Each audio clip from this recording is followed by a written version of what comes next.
في السبعينات والثمانينات من نفتح أي ثلاجة بيت عراقي نشوف هذا المنظر وهذه المنتجات العراقية.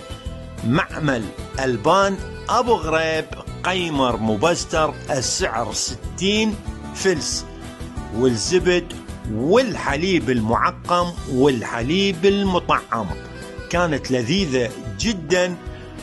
جبنة الرافدين وجبنة الأبطال، وكانت مربة البستان المشمش القيسي من معامل تعليب ديالة الغذائية، ديالة أم الخير اللي كانت بها كل الفواكه والمنتجات الغذائية. عسل من شركة تيب توب، السعر 880 فلس.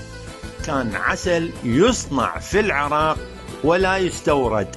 طحين أبو الخير، معمل طحين أبو الخير أيام الخير، مصانع تعليب كربلاء، السعر 340 فلس. ومهلبية نبيل من منتجات نبيل ومنتجات نادر الغذائية، كاستر نادر، السعر 150 فلس. كانت أمهاتنا تسوينا كاستر وفوقا جلي ناكله فترة العصريات. وألبان آب من معامل ألبان آب اللي تمتلك محطة أبقار الإسحاقي. كان الحليب ينتج في العراق في محطات أبقار خاصة. وأيضا شربة نادر وسانكويك اللي كان موجود في وقتها، وأيضا فرات، السعر 750 فلس. وتمر هند المختار اللي كان كلش طيب.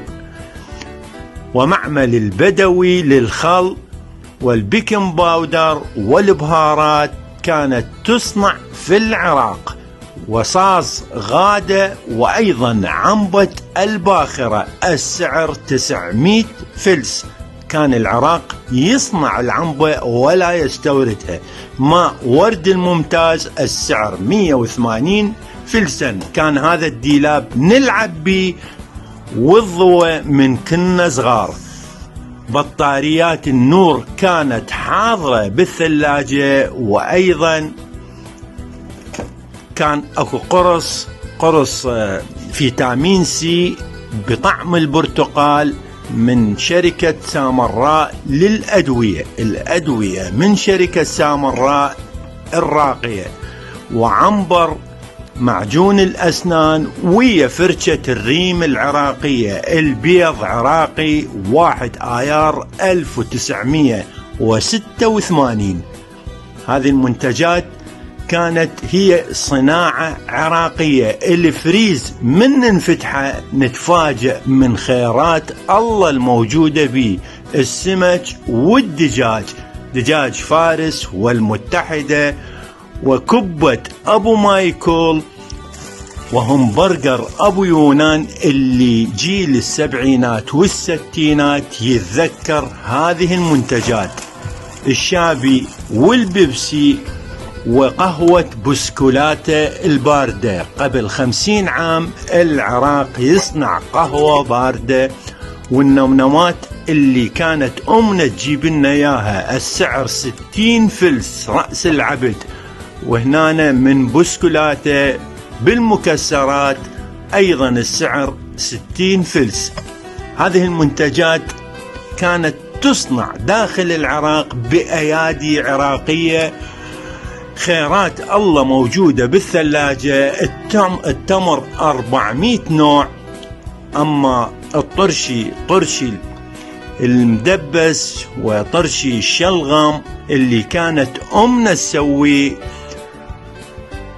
البرتقال والرارنج والنومي حامض والطماطة والخيار والخس، وكل المنتجات كانت تزرع في العراق ونصدر منها إلى دول الخارج. كنا مكتفين ذاتيا في الصناعة والزراعة والتجارة.